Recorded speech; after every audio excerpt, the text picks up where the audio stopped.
আমাদের ছানার মুরগি তৈরি হবে। ছানার মুরগি 1.5 কেজি ছানা এই মতো নেওয়া হলো করে।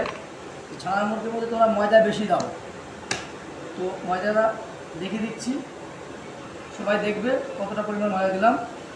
200 গ্রাম মতো ময়দা গেল 2 কেজি ছানায়। এটাকে এবার মিশিয়ে নিতে হবে।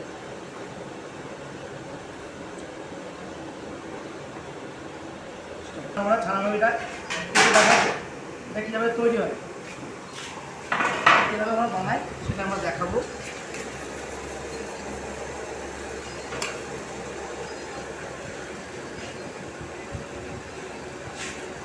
এটাকে আস্তে আস্তে ফিনিশিং করে গোল করে নিয়ে এটা কাটার প্রসেস।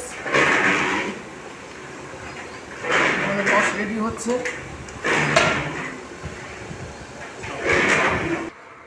এই দেখো আমাদের কাটা প্রায় হয়ে গেছে, কাটার পর্ব শেষ, এরপরে রসে যাবে। রস রেডি হয়ে গেলে আমার মুরগিটা ছেড়ে দেওয়া হবে। এটা রেডি হলো, ছেড়ে দেওয়া। আমাদের রস হয়ে গেছে, এবার আমরা ছানার মুরগি ছেড়ে দিলাম।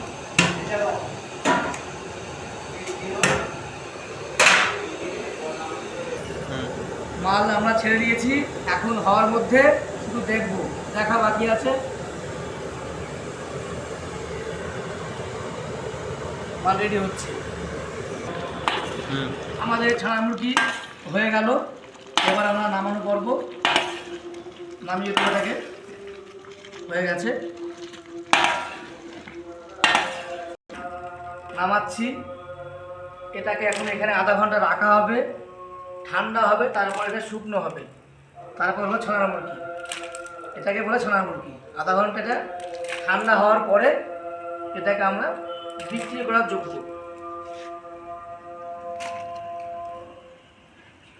এভাবে নিয়ে ঠান্ডা করতে হবে। এভাবে নিয়ে ঠান্ডা করার পরে আধা ঘন্টা রেখে দেওয়ার পরে এটাকে তুলে শুকনো হবে। আমাদের ছানা মুরগি রেডি হয়ে গেছে। রসটাকে ঝরিয়ে শুকনো হলে ছানা মুরগি রেডি। এই ছানা রেডি হয়ে গেল। এবার এটাকে রসটাকে বার করে শুকিয়ে গেলে ছানা কমপ্লিট।